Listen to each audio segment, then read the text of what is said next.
selamat kepada KPK, ya, yang sudah dengan itikat buruknya dibenarkan oleh pengadilan. Mudah-mudahan ini tidak kena pada mereka pimpinan-pimpinan KPK itu nanti. Ya, saya kira kita mesti menyampaikan terima kasih kepada hakim yang sudah memutus perkara ini dengan membenarkan sikap dari KPK yang mencoba menggugurkan permohonan pra peradilan kami. Ya.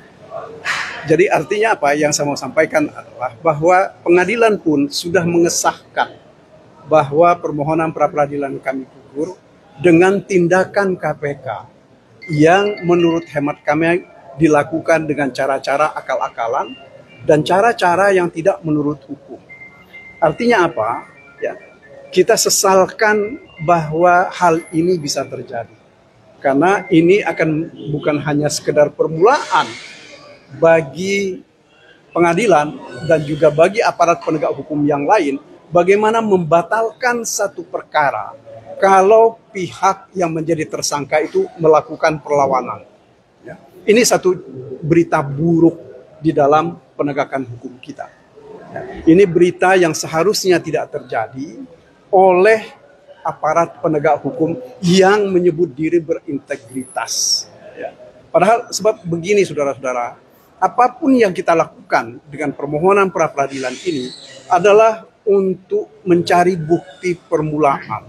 Apakah memang sah atau tidak penetapan seseorang menjadi tersangka. Nah, ketika permohonan ini digugurkan karena alasan formal bahwa ada tindakan dari KPK yang melimpahkan berkas perkara, sebenarnya yang dilakukan adalah mengesahkan tindakan-tindakan buruk dari KPK ini. Ya. Saya katakan buruk kenapa? Karena mereka mencoba melakukan penundaan. Ya. Pertama mereka melakukan penundaan persidangan ketika dipanggil. Kemudian yang kedua, mereka juga melakukan tindakan-tindakan yang mengabaikan hak asasi dari Pak Hasto. Misalnya haknya beliau untuk menghadirkan saksi yang menguntungkan, yang diabaikan oleh KPK.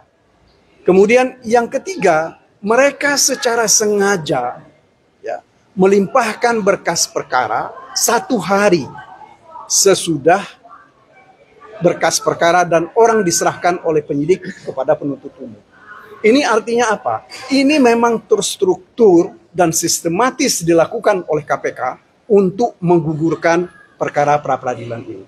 Ya. Saya berharap bahwa cukup banyak orang yang akan terusik dengan ini. Tetapi kalau tidak ada orang yang terusik dengan peristiwa ini, maka tunggulah saatnya ya, proses hukum akan dibuat sedemikian rupa, akan diporak-porandakan, akan dimain-mainkan oleh orang-orang atas nama kewenangan. Ya. Padahal kewenangan itu tidak seperti itu. Sebab satu hal yang harus kita ingat betul. Hukum acara itu adalah untuk membatasi kewenangan penyidik yang hendak mereka lakukan.